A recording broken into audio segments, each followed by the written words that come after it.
Terus mungkin dari Pak Kapolres, kita kembali ke kronologi. Terima kasih Pak Edi. Ini kan kita juga mendapat kabar bahwa ada mesin yang begitu besar. Beratnya 6 ton katanya Pak ya? Benar demikian? Tidak 6 ton Mbak, hampir 3 ton. Hampir 3 ton. Oke, ini perlu diperjelas hampir 3 ton. Hampir 3 Karena yang beredar adalah 6 ton. Ya. Dan juga pertanyaan netizen Pak paling banyak, masa mesin sebesar itu nggak ditahu cara dimasukkannya atau pada saat pembuatannya masa nggak ribut caranya? Bagaimana? Sebenarnya bukan netizen atau tribuner saja yang bertanya seperti itu. Kami juga pada saat itu bertanya. Tidak mungkin pihak kampus tidak tahu. Tapi setelah kami rekonstruksikan dan kami hubungkan keterangan tersangka dengan para tersangka lainnya, ternyata memang benar mereka memasukkannya secara sembunyi-sembunyi dan menggunakan alat.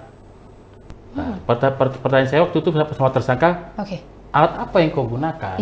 Kan gitu. Rupanya dia menggunakan papan untuk memasukkan itu sehingga lebih menggampangkan untuk mendorong. Karena kalau diangkat, waktu itu kami coba rekonstruksikan 25 personil kami ngangkat itu memang tidak bisa terangkat. Goyang pun tidak itu alat. Jadi, tapi kalau didorong dengan menggunakan papan agak sedikit. Makanya setelah kita rekonstruksikan, ada beberapa lantai yang harus pecah setelah dimasukkan pada saat dimasukkan alat itu oleh pelaku di dalam salah satu ruangan yaitu bekas kamar mandi. Bekas toilet di perpustakaan. Gitu. Seberapa besar Pak ruangan tersebut? 2,5 meter kali 4 meter.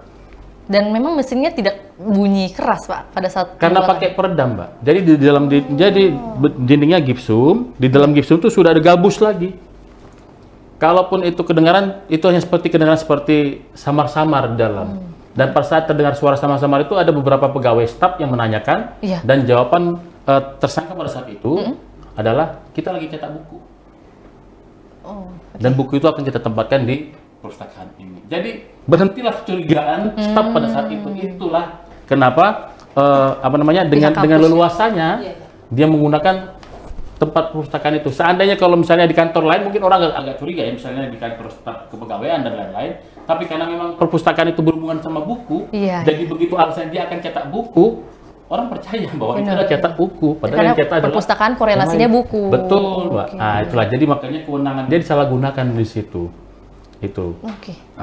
Download Tribun X sekarang. Menghadirkan lokal menjadi Indonesia.